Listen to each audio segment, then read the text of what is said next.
Ooh, welcome to 9 to noon, or should I say 9 to hootie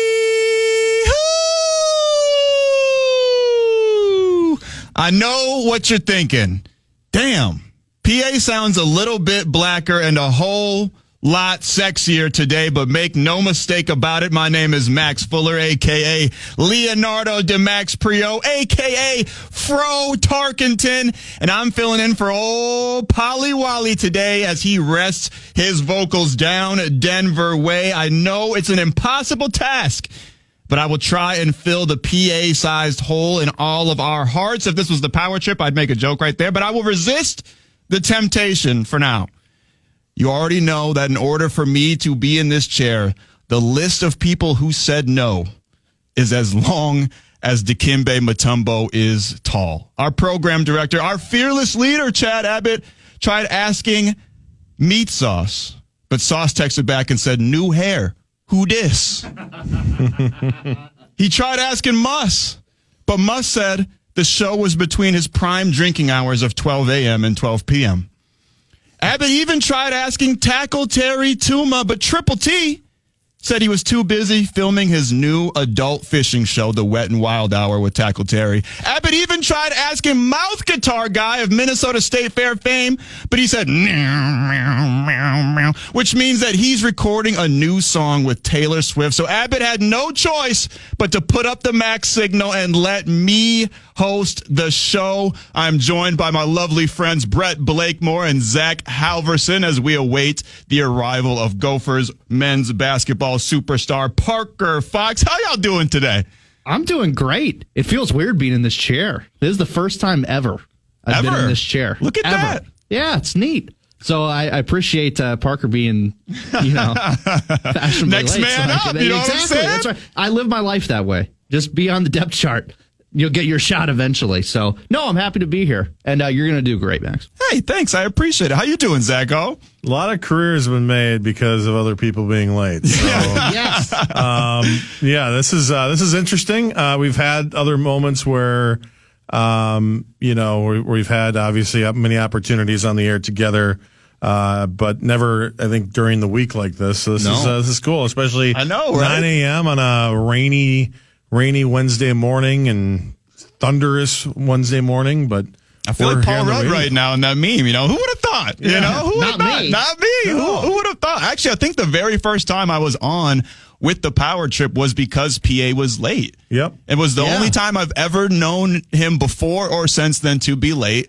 And that was the day that everybody found out I worked at Deja Vu, and the rest is history. So that was a great morning. I still remember it very clearly because you were obviously on the board. Right. And Hawk was like, well, I'm not going to slide back in on the board. So he was kind of like, off to the side. And we all had to just kill a segment. And they, of course, were like, well, who's Max? Let's learn about Max. Right. And, oh boy, did we learn about Max. Yeah. Once they found out about the VU, it was over. It was over. Yep. Yeah, I remember I told Abbott, and then Abbott's like, why don't you tell them what you just told me? And then I was like, I'm a DJ at Deja Vu. And Hawk just yells to the rest of the guys, hey, scratch what we had before. We got a new segment coming up. We could have filled the entire show with that. I know, right? Oh, the VU days. I miss it, y'all. But I'm happy to be here. Unfortunately, though, guys, I think we have to address the elephant in the room right now. We're going to laugh. We're going to have lots of fun on this 9 to noon show today. But I'd be remiss if I didn't mention the almost unspeakable horror that took place less than 24 hours ago.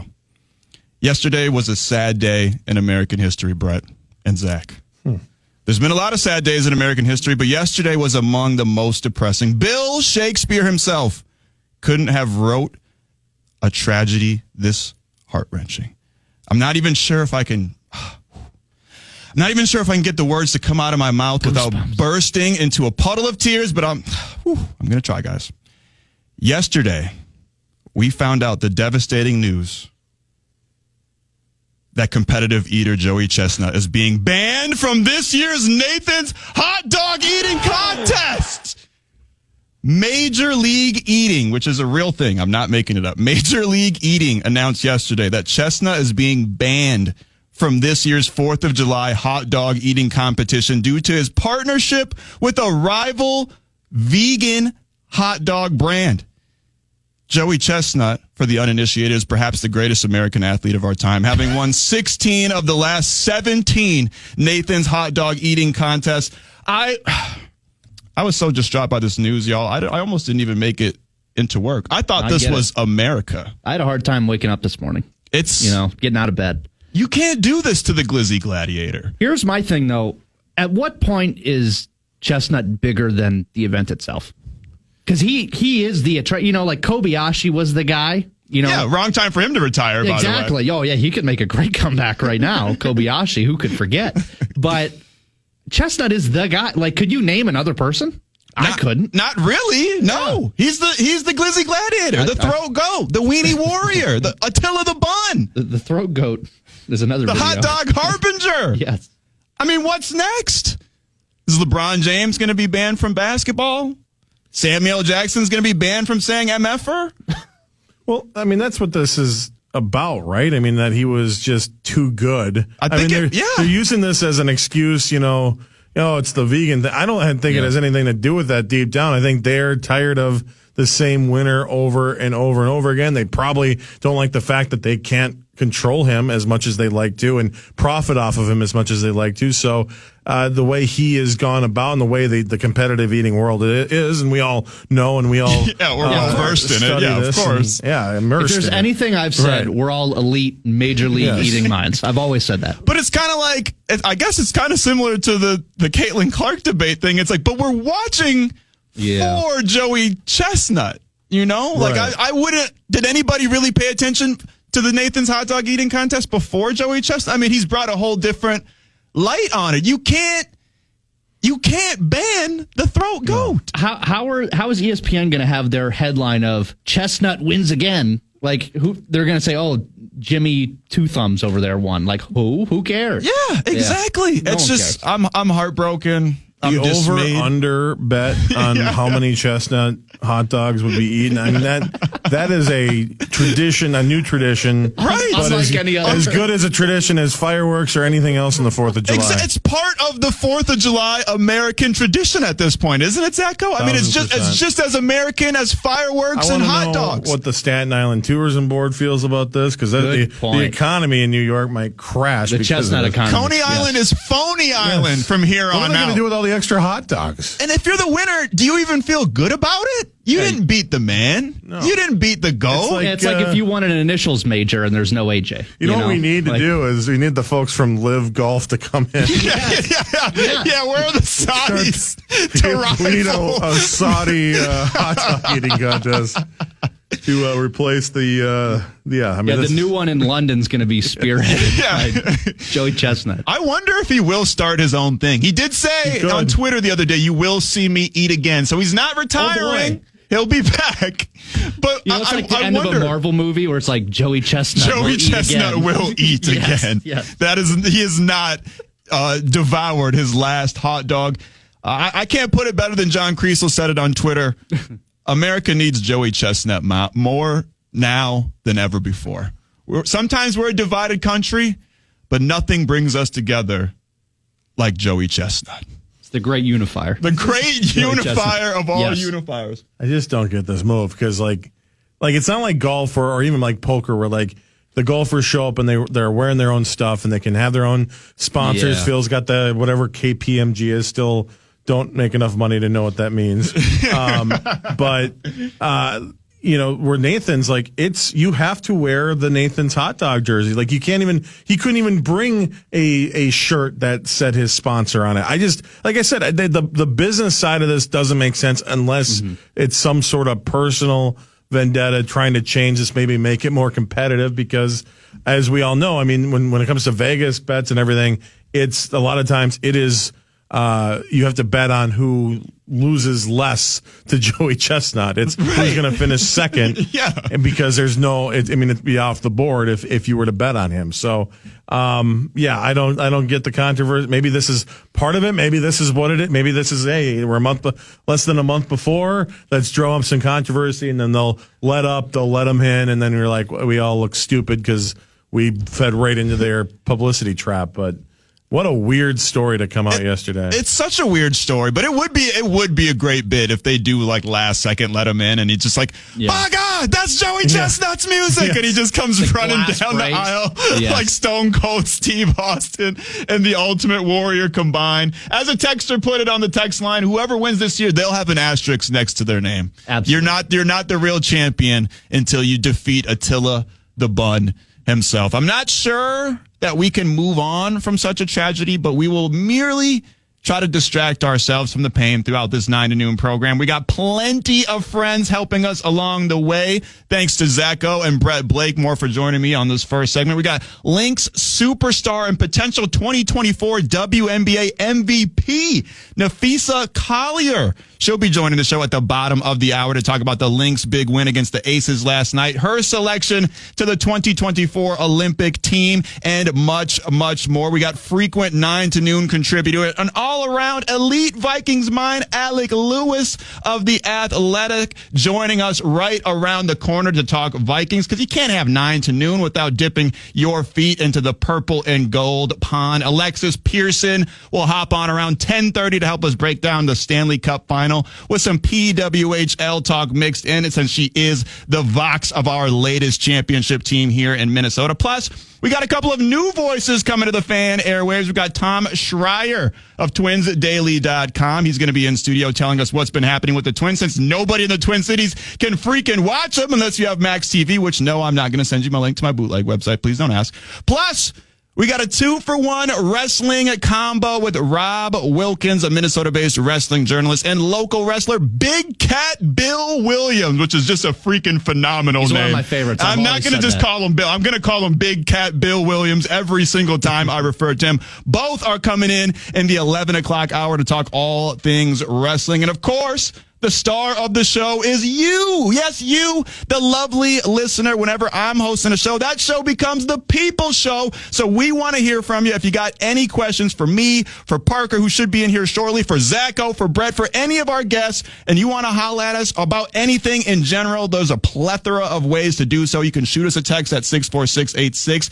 To borrow a phrase from Miss Cleo, you can call me now at 1-800-320-5326. There's always the talkback feature on the free iHeartRadio app. Hit that little microphone icon and give us your best 30 seconds. It's the one place you won't be judged for lasting 30 seconds. Or hell, you can send a carrier pigeon. You can scale up the walls of 1600 Utica Avenue, fog up the glass, and write a comment on the window. However you want to get at us, we'd love to hear from you. My man Parker Fox just walked into the studio. The Fro and the Fox is back at you. Around the corner, we'll be talking to Alec Lewis about all things Vikings right here on 9 to noon on the Welcome back to 9 to noon. The Fox and the Fro here filling in for P.A. Max Fuller alongside my main man, Parker Fox. Parker, how's it going, bro? Man, we back, man. We back, baby.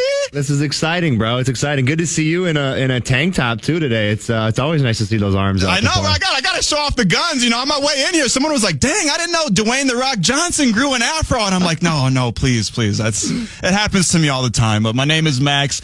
Thank you for joining me today, all of you listening, and thank you to our next guest, Alec Lewis. This is 9 to noon. This is typically the soapbox for the Vikings Vox. Paul Allen, the man often referred to as Barney the Purple Dinosaur. And we haven't talked Vikings yet, so you know I had to step into the metaphorical Barney costume and chat about our favorite football team. It smells a little musty in the costume, and I certainly wouldn't want to use a black light in here, but it's all good. We're happy to be here. And he may be a little bit distracted because his real, true favorite team, the Birmingham Stallions of the UFL, are gearing up for their championship game against the St. Louis Battlehawks this weekend. So, YA, I know you're probably decked out in your Stallion swag right now, watching game film, crunching down the numbers. So I appreciate you taking some time out of your intense film watching session to hang with us. Yeah, no, I appreciate it. Yeah, I was just watching the Skip Holtz all 22, seeing what kind of motions they were doing on a 3x1. No, it's funny. My dad goes to these games, and he's like, "Does he actually? You should really pay attention." Yeah, no, it's embarrassing, I guess. But he's like, you should pay attention.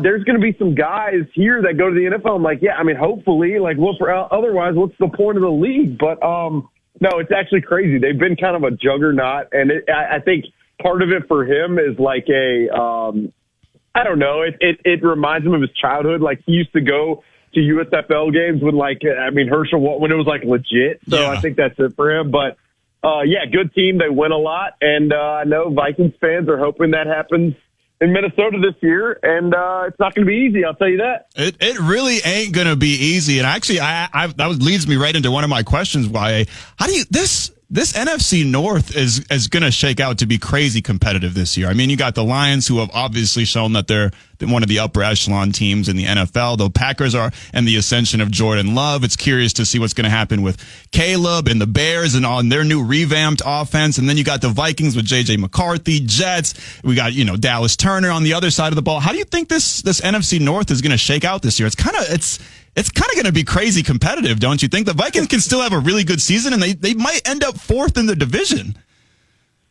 Yeah, I mean, it's funny. I'm down in Miami, kind of hanging out this week because we're really hardcore sports writer work trip down to Miami, and I was talking to a guy at the bar last night who is a Packers fan, and he's like, "Yeah, last year, first half of the year, I didn't really care, and then we kind of got amazing." I'm like, "Oh, must be nice. You just become amazing as a Packers fan with all these young players." But you're exactly right, Max. Like, I mean, I think the Vikings schedule as a whole is a juggernaut. But then in terms of the division in itself, I mean, the Lions, you would have thought they might have taken a step back by losing Ben Johnson, but then he stayed as their offensive coordinator. So they have continuity there. They also drafted two really highly touted cornerbacks in Terrion Arnold and Ennis Rakestraw. And then you mentioned the Bears and Caleb Williams, and that's what everyone wants to talk about. And I understand why, because it is quarterback.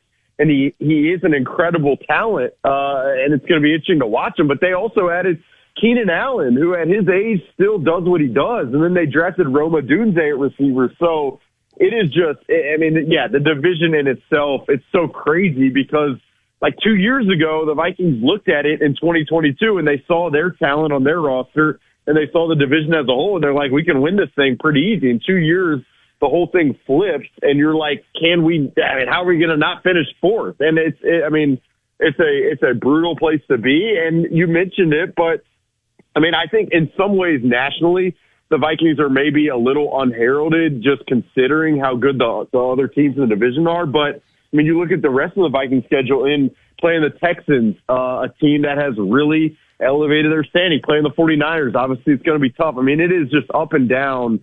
A really challenging schedule, and when you're facing teams in the division that are so talented, I mean, they have their work cut out for them. Yeah, it's going to be a dicey season, but last year there was a lot of anticipation coming in this season, but I feel like there's even more this year because you got Darnold, you got J.J. McCarthy, and all the new additions that we acquired through the draft and through free agency. It's just going to be a really exciting year. And like you mentioned, like the Vikings are pretty unheralded, despite the fact that they have maybe one of the most talented offenses in the league. You actually wrote about Jordan Addison being one of the standouts of OTAs that have been taking place over the last couple of weeks. You said he has a talent like Jefferson, which is a huge thing to say. You said he's deceptively fast, peeling out of routes without false steps, lots of speed, and you went on to talk about how he understands this offense more. What have you seen?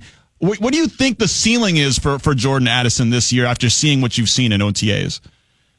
Yeah, and I mean, me saying that, it's one of those things where, like, with Justin Jefferson coming out of LSU, I mean, people dinged him for, like, straight line speed, like 40-yard dash times, for size. I mean, really, in college, some people thought, like, he was just a slot-only guy. Those people, I hope they're not getting paid a ton by NFL organizations because that was a bad take. But Jordan Addison, I mean, to me, it's I mean, he's slighter than Justin Jefferson, obviously. He's smaller. But similarly, just he moves with a naturalness and kind of a flow to him that I just think some of these great receivers, especially in this day and age, in such a pass-heavy, spread-it-out league, just have to kind of to have to thrive. I mean, you ask his ceiling. I believe he caught 7 touchdowns last year. It might have been 9. But I mean, I see him an above 1,000-yard guy, especially considering T.J. Hockenson. If he's hurt to start the year, Jordan Addison's going to be the number 2 target. And so I would expect a lot. I mean, obviously they're going to try to find ways to get the ball to Justin Jefferson as much as possible. But the second token in that will be Jordan Addison. And I also think it's important to mention that all of this ties together with Aaron Jones. The fact that you have a more successful, more explosive running back will probably make coverage a little lighter on guys on the back end. And so that's why I think Jordan Addison, both in terms of, I mean, all spring, he just stands out. Like I always compare it to, I said this last year when he first stepped in the building, but it's like if you go to a seventh grade baseball game or basketball game and you know nobody, it's your nephew's game, you know nobody on the court. You're just watching, you're like, that kid is natural. Right. Like that kid moves better than everybody else. And that's just Jordan Addison among a lot of professional athletes. That's just how it goes. So I fully expect, as long as he stays healthy, to have a really, really impressive year. And I just think offensively, holistically, so long as the offensive line can hold up and the quarterback can make optimal decisions and not turn the ball over 7 times a game like last year, I think it can be pretty interesting. They can be pretty dynamic. Yeah, I mean, I couldn't agree more. I think Vikings fans should be excited about what they have offensively. Quessie's talked about how he wants to build this kind of roster externally. We talked a lot about the offense, kind of shifting to the defensive side of the ball. We've seen some free agent names thrown out there. Calais Campbell's one of them. We've seen the edge rusher from Miami, Ogba, I think is how you say his last name. Who are some other names that you're looking at, defensively, free agents wise, that you think can come in for this Vikings team and produce? Hopefully, some veterans that can come in and make an instant impact.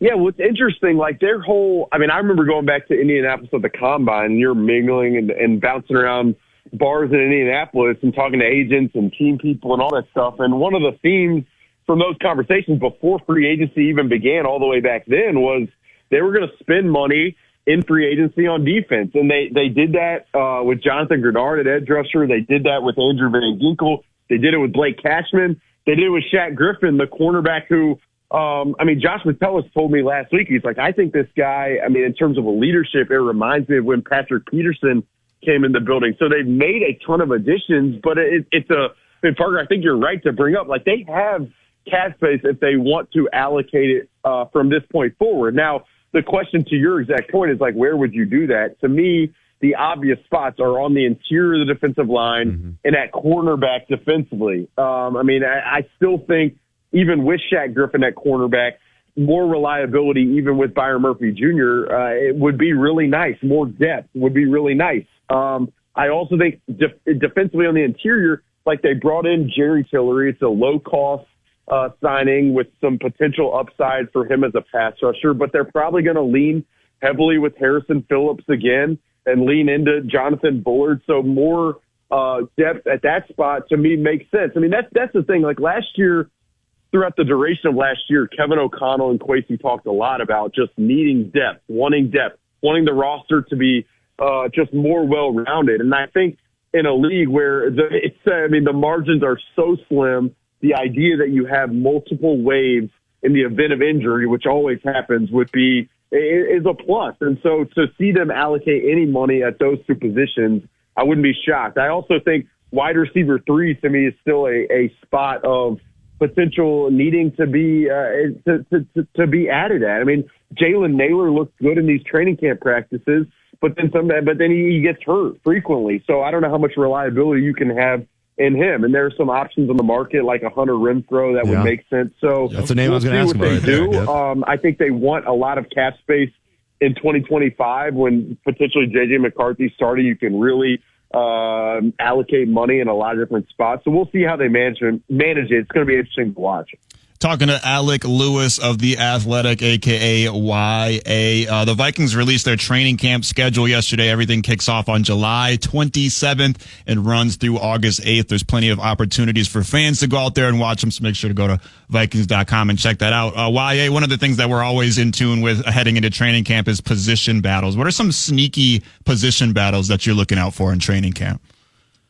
Yeah, I'm glad you mentioned training camp. You can bring your tank top out there. Come on. 90 degrees. You bring the tank top, show off the guns in public. I might have to be shirtless if it's that hot out there. I have to just take the whole shirt off. Come on. I think it's a prime opportunity for that. No, Parker probably agrees with me, I would hope. No doubt about it. I don't know. If we did it once. We might as well keep her going. Right, exactly. That's exactly right. In terms of position battles, no. I think like I just mentioned, wide receiver 3 is an interesting spot, I think, to start. I mean, I mentioned Jalen Naylor, but they also brought in Trent Sherfield, who's not a name that's going to really be sexy for radio and get a lot of people talking. But, I mean, he's a guy who's had a lot of success from a run blocking perspective in the past. And it'll be interesting to see if he can maybe slide into that mix. I mean, I think probably the biggest battle, the thing that people are going to be most interested in, as usual here in Vikings land, where the offensive line has disappointed time and time again, is at the guard spots. I mean, they brought in Dalton Reisner, and so now you have Blake Brandel, you have Ed Ingram, and Dalton Reisner. And I see those 3 guys really competing for the 2 guard spots. I mean, Dalton Reisner has really barely ever played right guard, but if you have a whole training camp to learn that position, that could be an opportunity. I also think Blake Brandel could slide into that spot as well. I mean, Ed Ingram, they drafted in the second round in 2022. It was an abysmal draft with very little production. They've stuck with Ed Ingram. They tried to stick with him to watch his development last year, and there were times where he was solid. There were times where he was obviously not, and so I think they want to enter this season with the 5 best offensive linemen possible. They're not going to push it. They're not going to risk it. When you come out of the gate and you go at New York and you play the Texans and you play the 49ers and you go at Green Bay and then you play in London against the Jets, there's a lot of good defensive line opposition in that mix. And so you can't really risk it with the offensive line you're playing. And so I would expect all training camp each week us to be looking at who is playing at each of those spots, why guys are succeeding and why guys aren't. And I think Blake Brandel has a real shot to earn one of those jobs. I really do. I believe that the staff has watched him grow and develop. They think he's a really smart guy who understands the system. So that is the one spot where I think all training camp we will be talking about it. You and your tank top, and Parker and you guys signing autographs out at TCO. That's the spot we're going to be talking about. Offensive line, no doubt. Well, you'll be the real superstar at training camp, YA, letting everybody know all the stuff that's going down. Last question for you. Appreciate you joining us this morning. How are teams feeling about this new kickoff setup? It seems like everything I've read about it, a lot of teams are confused, kind of frustrated, don't know how it's going to quite work yet. When you talk to plenty of people around the league, how are teams heading into training camp? How are teams dealing with this new kickoff setup and feeling about it?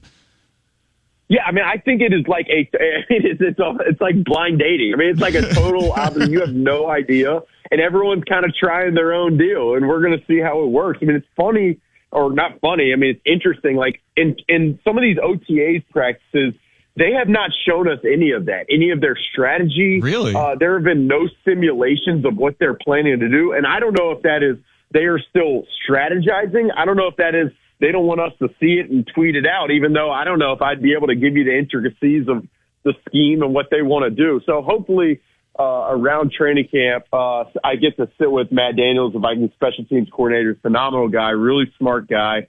And I think people around the league are excited in that you have a new play that is hopefully going to bring some life back to that play. I mean, I don't know about you guys, but like I grew up like loving Devin Hester. Like I thought like the guy was explosive. The guy was incredible to watch. Like the kickoff return is one of the most momentum changing games in the NFL. It plays in the NFL. So like I'm pumped to see how this thing kind of goes. I think from a roster perspective, it brings a guy like Kene Nwangwu, who's a running back who's kind of floundered as a running back with the Vikings. It brings him back into play as a potential like game-breaking guy. So, we haven't seen a ton of strategy. I don't think there will be any media person who could give you the intricacies of what it would look like right now. But it's something that like hopefully is one of those nerdy things that you'll dive into, and then probably during the season, week 4, I'm going to be watching the all 22 tape of the new kickoff, which is an embarrassment. People in my apartment are going to be looking at me like I'm absolutely insane. But I am. So it'll be fun.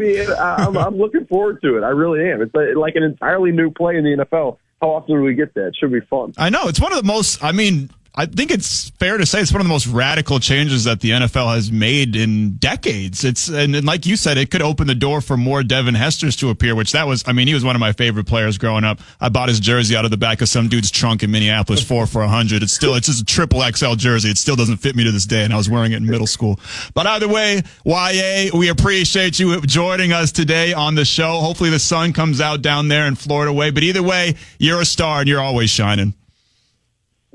Thanks. I appreciate you guys having me. You guys have fun. The people are lucky that they get to listen to you guys on a rainy day like this. So, no, I appreciate it as always. And yeah, I'll go study the kickoff right now. I'm on it. Thanks. Yeah. Let us know what you come up with. That is Alec Lewis of The Athletic. He's a star. And our next guest is an absolute superstar tearing up the WNBA. The Las Vegas Aces were her latest victim. We got Napheesa Collier joining us around the corner. Superstar Lynx forward. We're going to talk to Fee about their big win against the Aces, her selection to the Olympic team, and tons more right around the corner. This is 9 to noon. Max Fuller and Parker Fox filling in for PA. We'll be right back after this. 9 to noon is live and coming at you from St. Louis Park. Max Fuller and Parker Fox, the Fox and the Fro here filling in for PA. And we may be in St. Louis Park, but we're going to take it down to Nevada for our next guest. They say what happens in Vegas stays in Vegas, but that was the kind of butt kicking that reverberates all around the world, especially here in the Twin Cities as the Lynx dominated the Aces on their way to a 100-86 victory. I'm like the LVP of KFAN. I'm like the least valuable player here, but our next guest, in my opinion, is the 2024 MVP of the WNBA. She's a certified baller with a capital B. She's an NCAA champion, an Olympic gold medalist, a EuroLeague champion. I mean, she might need to change her name to Napheesa Khaled because all she does is win, win, win, no matter what. We are honored to have Lynx superstar forward Napheesa Collier joining us. Fee, if I can call you Fee, what's good? Thanks for taking us some time out of your schedule to hang with us today. Good morning. Thanks for having me. Yeah, we're super happy to have you. And you know, I said dominant in the intro, but really it was a back and forth game for much of the first half. But then you guys started taking over at the end of the second and never really looked back from there. Being that you put a beat down on the 2-time defending champs, would you consider last night's win the biggest win of the season so far? It was a huge win for sure. You know, Vegas is a great team. Like you said, the 2-time defending champions, and they have amazing players. They have like 6 All-Stars on their team. So it was a great win for us for sure. Yeah, you know, we saw you guys, you know, this year, obviously it's been, you know, kind of a 1-2 punch with you and McBride there. But last night we saw a lot of even scoring. You know, you go down the line with you guys 16, 14, 18, 15, 15, 7 and 8. How was that approach different last night? Was that kind of a mindset going in that you needed everybody to compete and beat this team? Or was it just kind of how the dice flowed last night? I think it's a little of both. I mean, every night you want everyone to come in and score. It makes it hard for the defense. And I think it just happened that way as well. Like, people were knocking down shots. We were locked down on defense, which led to a lot of easy shots for us. So it was really fun. It was a really fun game for us. It was a really fun game to watch, and I mean the Aces are always fun to watch as well. And you guys are just playing so well this year. Last year around this time, y'all had barely even gotten yourselves into the win column. Fast forward to this year, you guys have the best record in the Western Conference at 9-3. What's the biggest difference between last year's Lynx squad and this year's? I think our mentality on defense. You know, obviously we did really great in free agency with the players that we got, so we brought in some more talent, and they're amazing. But the approach that we bring to defense every night has really been the turning point and the difference maker for us. The Olympics is right around the corner, Fee. You were on the last iteration of the women's Olympic team that brought home, I think, the 8th straight gold medal for the U.S. in the Summer Games. It was announced yesterday that you will once again be on the Olympic team this summer. And in the video they released of you guys seeing your jerseys and everything, you were cheesing, just smiling from ear to ear. It seems like it still means so much to you. What does it mean to be on the Olympic squad again and represent the USA over in Paris? Absolutely, it does. Anytime you can wear USA across your chest, it's with pride, just representing your country. And the Olympics has been, you know, a goal of mine ever since I started watching. So to be a 2-time Olympian is just it's an amazing feeling, and I can't wait. And like I said, you guys have won 8 straight gold medals. Do you feel any extra pressure based on the team's past success? Like, I'm the type of person that would be like, oh my God, we've won 8 straight. I'm going to be the one to bleep this up. Like, I would feel so much pressure because of the team's past success. Do you feel any extra added pressure, or are you just built different like that? Well, we're going for number 8, but I like that you're putting that in the air. I think not added pressure. I think it's pressure anytime. We have been dominant for so long that people are always coming for us, and that's, it's easy to get to top, but hard to stay on top. And I think we've been able to do that with the approach that we come. We have the best players in the entire world, and we know that people are coming for us, so we're locked in every game we play. There's also one of the new additions to the Olympics this summer is Olympic breakdancing. That's going to be in the Summer Games for the first time. Any chance you're going to be a 2-sport athlete and try out for the Olympic breakdancing team? Literally 0 chance. Have you not seen the videos of our post game? Hey, I love the post game. Right? I love the post game dance. I think you guys need to just there's some give back that we need to embrace that. We need to get all in. I was courtside at the Dallas game, and that was like I was so excited after the game that I started dancing. I was like, this is awesome. Like, I want to start doing this with our team. That's what one of my questions was going to be, have you ever thought about having like your own signature dance after you get a big bucket? Justin Jefferson has the gritty, Carmelo had the 3 fingers to the head thing. If I was any good at anything, it'd be like me picking out my afro or something like that, because I got no rhythm and can't dance. Like, what's your go-to dance move if you had to come up with a signature celebration? Oh man, first of all, I would have Courtney or T make our team celebration dance move if I had to pick. But I mean, we do the electric slide. I feel like mine's pretty similar. That little 1-2 step, 1-2 step. I don't bring it back and forward, but just going side to side. I keep it right there. That's my wheelhouse. I like it. Keeping the electric slide alive. I mentioned it in the intro. You've spent some time playing overseas in the Euro League. Obviously, you've played overseas for the Olympic squad as well. What would you say is the biggest difference between playing overseas and playing in the U.S.? It's pretty physical, and the rules are different, so it feels like a different game. You don't have the defensive 3 seconds. There's other rules that are different. The defensive 3 seconds really changes the game, though. So the paint is a lot more clogged. You have to be stronger even in the paint than we are now. So it's a little different. It's a lot more physical, too. Yeah, when I was, transitioning back to your guys' team here currently, I was at the Dallas game, and, a player that sticked out to me was Olivia. Just the energy she brought at the defensive end. She was picking up 94 feet. She was in passing lanes. She was just making it tough on the offense. And then offensively, she was just facilitating, keeping the dribble alive. How has she been as an addition to this team? Obviously defensively and has been great, but offensively as well. She's been really fun to watch. She's been amazing, and she's been the difference maker for us in a couple games, especially in that Dallas game. Like, she came in and got like 3 stops in a row, steal, and changed the momentum of the game for us. So she's been like so fun. When we're watching her, we just marvel at her. Like, I would not want to go against her on offense. She's just everywhere. So it's so fun to see that. She gets us really hyped. Who is somebody that when they check into the game or when you're playing up against another team that you're like, damn, I got to guard her today? Like, who is somebody that you're just, not that you're like afraid of or anything, but you're just like, dang, this is going to be tough tonight? Well, I mean, our league, all the best players are 4s. So every night I'm guarding like Asia, Stewie, like JJ, all those guys. I mean, it's hard to guard all those people. So every night you got to be really locked in. No, for real. Especially, man, Aja's been having just like, she's like LeBron this season. She's just been balling out. It's been incredible to watch. It's just been so much fun in general seeing all the attention that the WNBA is getting this season. More and more people are talking about it. More and more people are going to games, et cetera, et cetera. So I'd imagine that you are interacting with fans even more now than you were before. What is like the funniest interaction you've ever had with a fan? I don't know. Actually, last night, we had a fan from Minnesota here, and he was trying to talk to me. I think he got, I don't know, flustered or something, but he's like, do you know where Devin is? I was like, Devin? Who's that? He's like, no. And he said another D name. I'm like, sorry, I don't know what you're talking about. He was making stuff up. After, I was like, are you talking about Dorka?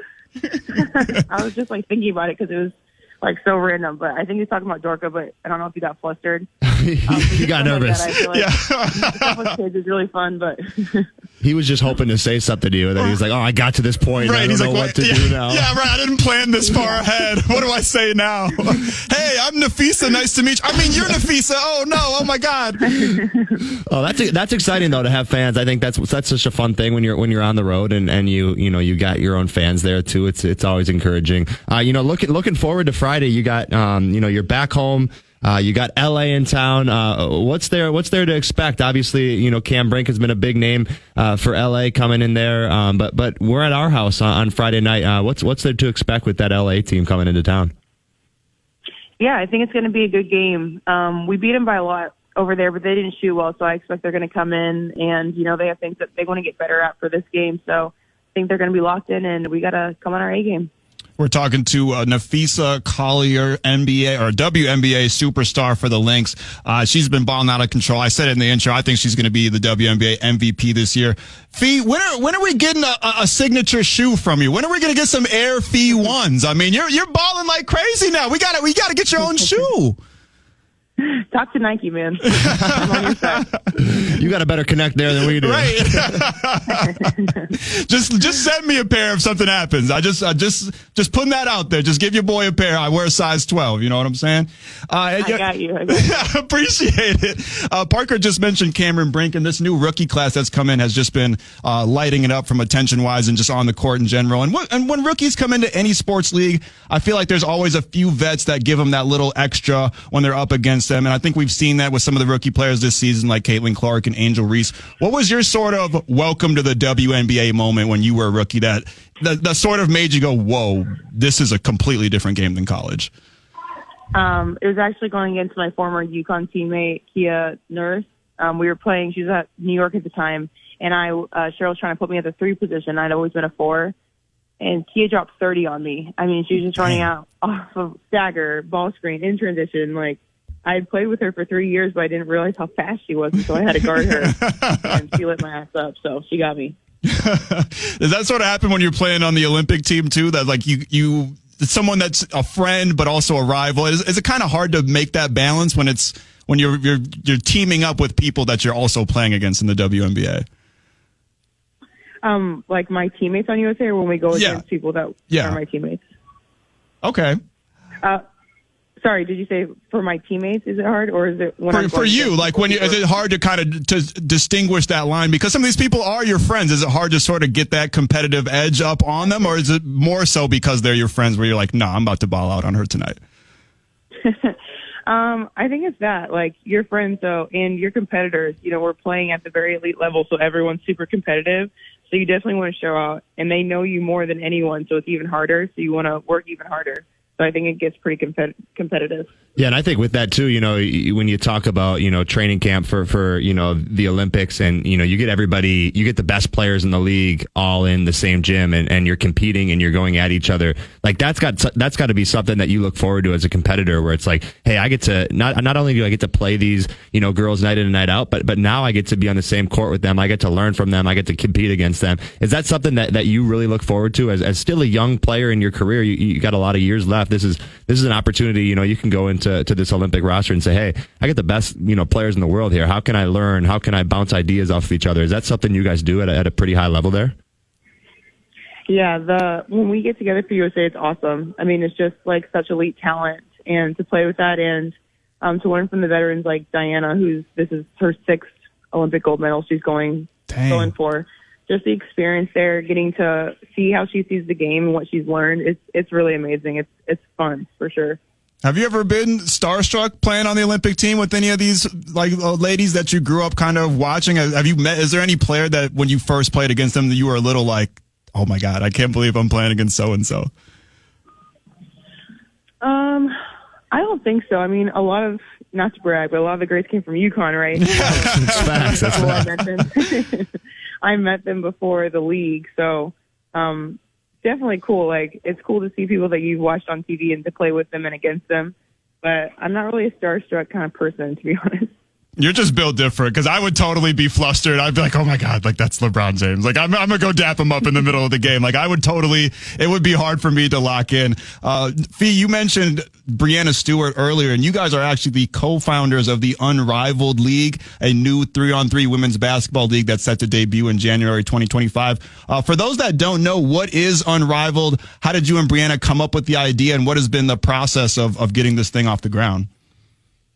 Yeah, so it's going to be a 3-on-3 league. It's going to be in Miami. We're launching in January 2025, and it's just going to be the top 30 players in the league. So elite talent, really fun, fast paced. It's going to be 2 baskets, so it's up and down still, just not as long as a regular court. But it's going to be really cool. We're super excited. Wow, the full court is something that just surprised me right there because I know how tiring that is. That's a classic NBA workout when you're working out for teams and they're putting before they pick their draft picks. That's something they often do. Is that something you've done before, or is this going to kind of be a new venture for yourself and for other gals in this league? No, it's new. Thankfully, it's not as long as a regular court, so we have shortened it, so it's not as bad as that. That'd be tiring. But, yeah, I think. It's a new style of basketball, so that's why we're so excited. You get to really showcase the talent because you still have that up and down pace, but the court is more spread. I mentioned before that it's so clogged now, especially like overseas, but even in the W. So taking out those 2 extra players on each team is really going to allow the court to open up, and you can see the talent out there. I think too, this is, just looking at the league itself, I think it's a benchmark too. When we talk about this league's going to be the highest average salary in women's professional sports. Kind of talk about how important that is to kind of set the standard when it comes to pay, and obviously in women's sports. And this league is kind of a stepping stone, a cornerstone, and what we expect to see across all leagues for women's sports. It's really important to us. It was one of the main things that we made sure that we could make possible. Paying women athletes what they deserve. We're the best athletes in the world, and we should be compensated as such. So I'm excited about when the league will have equity. So we're really trying to create generational wealth for in sports right now. Well, we're looking forward to seeing it, Fee. We appreciate you joining us today. We're also looking forward to seeing you guys back at home against the Los Angeles Sparks on Friday night. Thanks for taking some time out of your busy schedule to hang with us today.